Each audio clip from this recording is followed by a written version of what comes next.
Those invisible plastics are why we're here today. So if we just buy maybe less clothing. Try to solve one issue and we cause another problem. But a lot of people listening to this hearing right now are going, huh. All five? All five of us. Six. Yeah, I remember. Let's all use more glass from Wyoming and California. International registry has been proposed. You're going to put me in the hot seat. Thanks. You have data from other parts of the world that suggest reproductive, microbiome, digestive effects, and cardiovascular effects. And since the chairman left, I can ask his questions as long as I want, so this is kind of nice. The Think problem big here. This is the moment, right? Those invisible plastics are why we're here today. Like people shed skin cells, plastics shed particles of plastics. These can be big microplastics, which range from half a centimeter down to a micrometer or a micrometer. A micrometer being less than 1/70th the size of human hair. Or they can be as small as nanoplastics, which are even smaller than a micrometer. Not surprisingly, we're finding microplastics everywhere, on top of mountains, at the bottom of the sea, in the food we eat, in the air we breathe, in drops of rain, and even drops of our own blood. Dr. Susanne Brander is an ecotoxicologist and associate professor at Oregon State University. Also joining us today is Dr. Sherri Sam Mason, associate research professor and director of sustainability at Penn State Behrend in Erie, Pennsylvania. And we are joined by Brent Alspach. Patch. Thank you. Vice President and Director of Applied Research at Arcadis. You mentioned, I think, in your written testimony that the U.S. has the highest prevalence of microfibers in our drinking water compared to any other nation. That's pretty amazing. Why is that? Just very briefly, why is that? That's a really good question. It may in part be because we buy an incredible amount of clothing, and a lot of this clothing is generated by companies that promote fast fashion. And so there have been studies showing that our consumption of clothing has increased rapidly over the past 5 to 10 years, and that could be contributing, but I don't think the exact cause is known. So if we just buy maybe less clothing, we could maybe make a difference here. What do you think? Like Maybe others, That's, yeah. I say that with tongue in cheek. I'd like to say, find out what works, do more of that. Anybody out there in another country maybe is doing a better job than we are? I don't know that there's other countries that are doing better. I think that there are people looking into it, and Patagonia is another company that's looking into it heavily as well. So I think that there's some important science out there that's trying to understand kind of why the clothing sheds as much as it does, and are there things that can do to mitigate that. Given the significant infrastructure investment needed to improve and maintain the compliance with current regulatory requirements, if water suppliers and regulators were to shift their attention to microplastics, what other safety priorities might be impacted? I think, as you suggested, there are a number of priorities that utilities are currently contending with. A couple that come to mind that are most pressing presently, PFAS and lead. And both those require significant amounts of attention and cost to utilities, which then is often passed on to their ratepayers unless there are subsidies available to them. And diverting attention to something, additional contaminant, whether it's microplastics or anything else, would by necessity take some amount of energy, time, cost away from utilities in meeting the regulatory requirements for things like that we know are toxic and we know need to be addressed in a very expedient manner. And just to hit on the lead exposure too, understand every time we introduce, most of the lead that we had in drinking water, they were already coated. And we used to use a really natural water filtration system. When we started having to get into more regulatory environment, we were cleaning up different type of water, we had to introduce more chemicals, and those chemicals then had a reaction to a lot of the piping we have in the ground today. And that's kind of my concerns we have today, because it erodes the protection coating that was over some of the lead piping that was there. And then it exposes us, and we have now more issues. So now we try to solve one issue and we cause another problem. And so as I say before, we got to be really careful about the path that we're moving towards, because it can have a domino effect, especially in these small rural areas where they just don't have the resources, which is what Senator Lomas and we represent rural areas. We face this all the time in our rural communities, that they don't have the resources to just simply build a new water treatment plant. It just doesn't exist. But a lot of people listening to this hearing right now are going, All five? All five of us. Six. And our wonderful audience here, and hopefully our online folks as well. I'm thinking, should I be getting a water in a plastic bottle? And I see heads shaking no. But yeah, but here's the thing. My understanding is our paper cups, like the one Senator Loomis is drinking from at this moment, are also lined with plastic. My understanding is our aluminum cans are lined with plastic. Now over here we have a blue, can you hold up your blue water bottle? I'm not sure about that. The lid is? Is it in fact the case that aluminum cans and paper cups are lined with plastic, and do they put off fewer particles? Or should we be thinking if just in terms of individual health, is there some container other than glass that doesn't have a plastic lining? Thank you. Are you aiming this? It's just whoever jumps in first. Dr. Mason, This is a please. free-for-all. So the coffee cup, because you're typically are putting hot beverage into that, is going to release more microplastics than if you were pouring a cold beverage into your container, which probably, if it's stainless steel, doesn't have a lining. And so most reusable metal water bottles these days, most of them do not have a lining. Your soup at home usually has a lining. If you have orange juice, like I grew up on canned orange juice. Yeah, I remember. It tasted like metal because it wasn't lined with plastic. But I think, so you have different extremes for sure, and I think there is more science that could be known on that. But preferring certain metals, certain containers over others, I think would be better. Are we confident of this link between plastics, and is it the plastic themselves, or is it other chemicals that have been put into the plastic for, I don't know, hardness, brittleness, flexibility, color, and so forth? Really good question, because in some ways those are two separate issues, and really being exposed to a plastic particle is a multiple stressor because you're being exposed to the chemicals potentially that are associated with the plastic, but also the particle itself. And so a lot of the chemicals that are used in plastic, the 13 to 16,000 at this point estimated, are endocrine disruptors and directly interact with hormone receptors.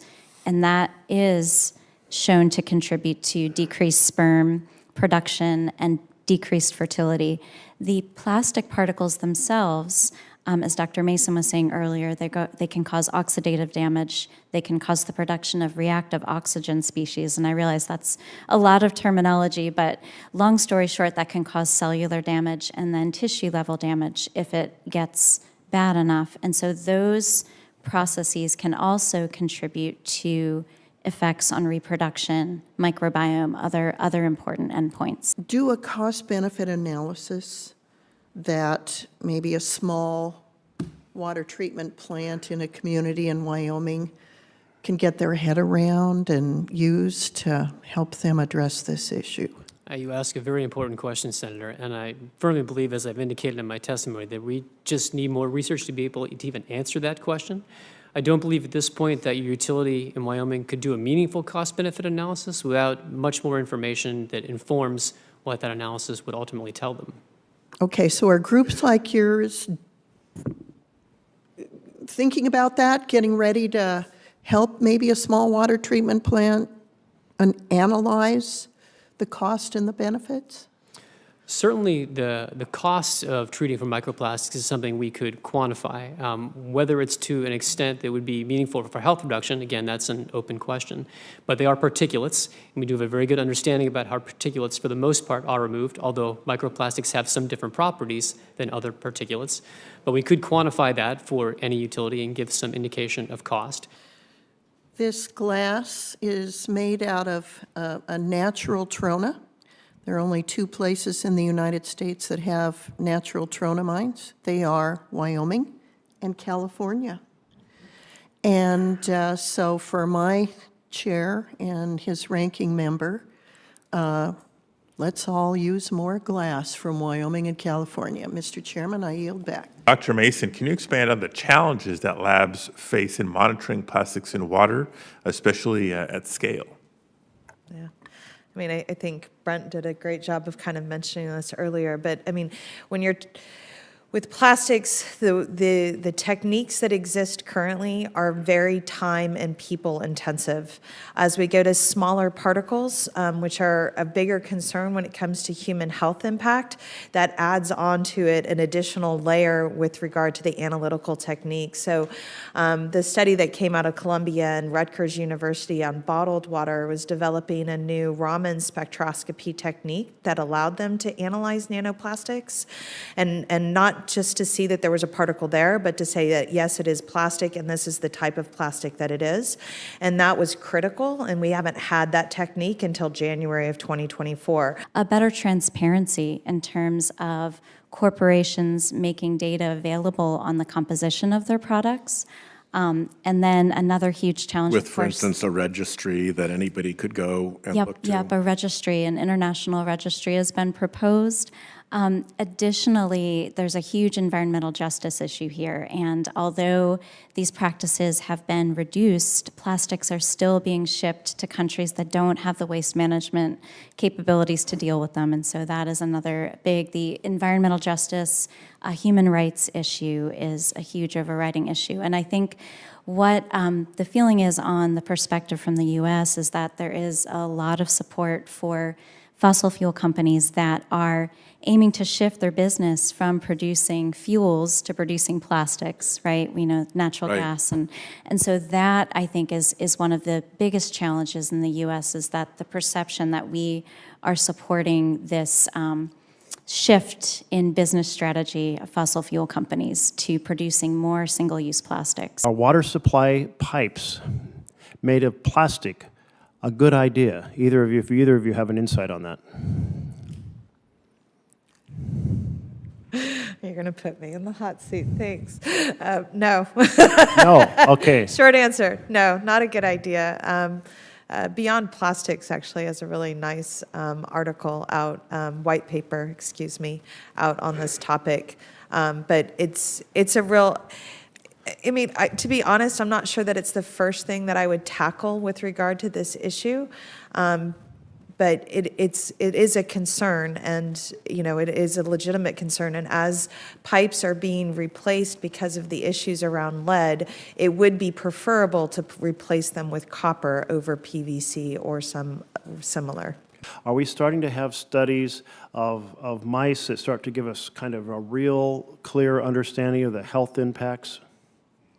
Sure, and I will say that the National Institutes of Health did issue a statement, I believe it was about a year ago, saying that more resources were going to be devoted to better understanding the impacts of micro and nanoplastics. That being said, most of the research that has been done on mammalian models, rodents, mice and rats so far has been done in either Asia or Europe because there is more funding in those parts of the world for studies on human health. So it's still, I would say in the US, studies using rodent models are still in their infancy, that we've really just begun in the US on answering some of those questions. But we do have data from other parts of the world that suggest reproductive, microbiome, digestive effects, and cardiovascular effects. Dr. Brander and Dr. Mason, is it just in the last couple of years that we've really had the tools to start to understand this shedding process and the amount that's getting into our human bodies?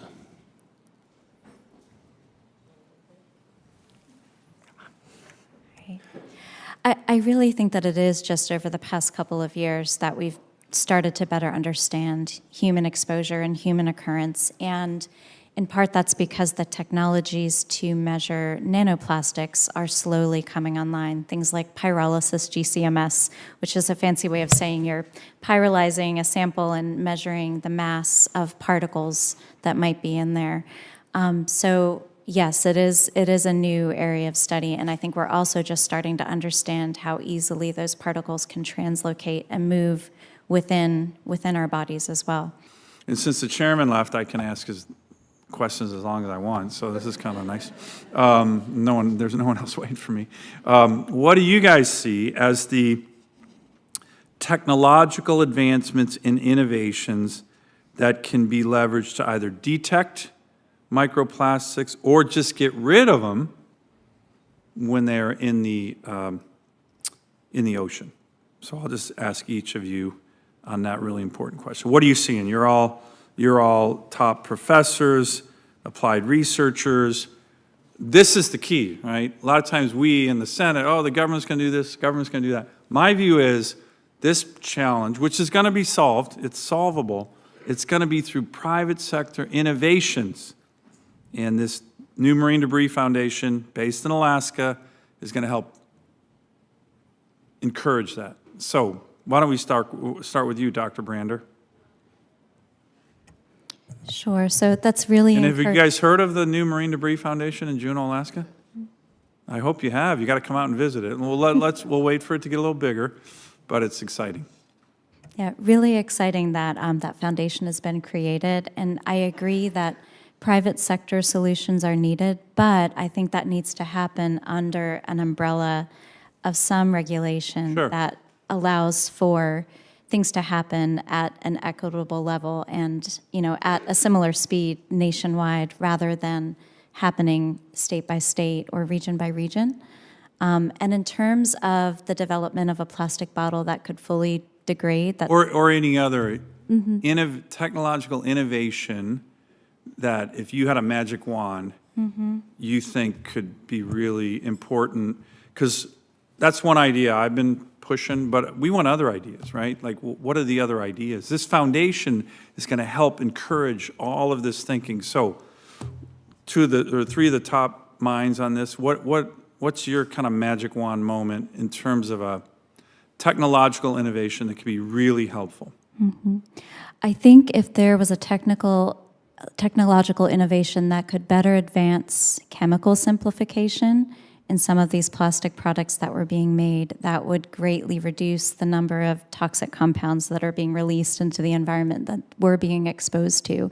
Currently, we have been relying on so many different combinations of chemicals that even if something is fully biodegrading, that doesn't mean that it's not releasing those toxic compounds into the environment. And so really, the toxicity of the polymers and the products that are being used, or the chemicals that are being used to produce those products, needs to be tackled first before we aim at making things biodegrade faster or biodegrade completely. Okay, good. That's a great answer. What about you, Dr. Mason? Well, I concur with what you said, which is probably no surprise. We've been on the same page this whole day. The Think problem big here. This is the moment, right? You can any big innovation that, even if it's way out there, that you think if somebody figured it out, would have a giant impact.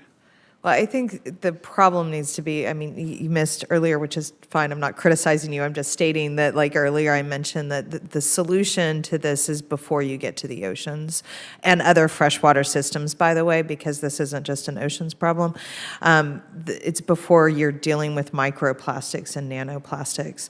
And so really solving it at almost the before litter problem is the real innovation that needs to happen. First, with respect to the biodegradation of something like a water bottle, I believe that technology to do that probably already exists in a number of facets, but the problem is not the technology. In this case, it's the scalability of that technology for industrial processes that make it economical.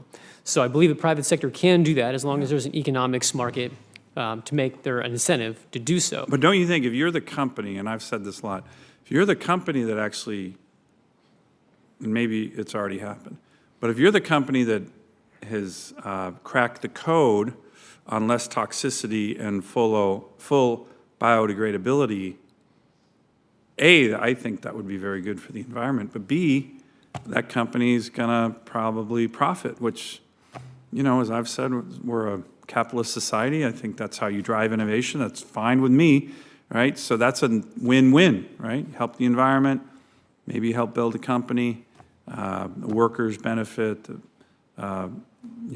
shareholders benefit. So seems to me it could be a potentially very lucrative place to actually be successful, not just for the environment, but for the economy as well. What do you think? I agree, unless they need to make it scalable so that it is Scalable, right. able to be accomplished, correct. But in terms of my wish list for technology, Yeah, wish I list. sincerely appreciate that question a lot. And we've talked on this panel a lot about nanoplastics and the lack of methods to detect nanoplastics. And there's detection, period, and then there's making the method economical and reliable and efficient, and things that make it usable for us to actually detect nanoplastics in the environment and in water supplies. And we'll talk a little bit about in my field about the evolution of sensor technology and how if we were able to quickly, with some kind of, and I'll use this word colloquially, Star Trek type technology, to scan a water sample or scan an air sample or a soil sample and detect the nanoplastics that are present, that would give Does us that technology exist right now or no? to the extent that I've described it, no. But this is actually where I'm going with this point.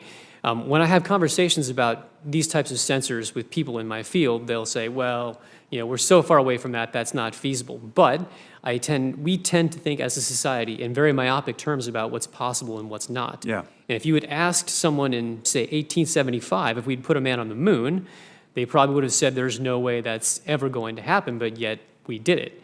So I think we shouldn't limit ourselves based on our knowledge of what's possible today, but what might be possible tomorrow. With that, the hearing is adjourned.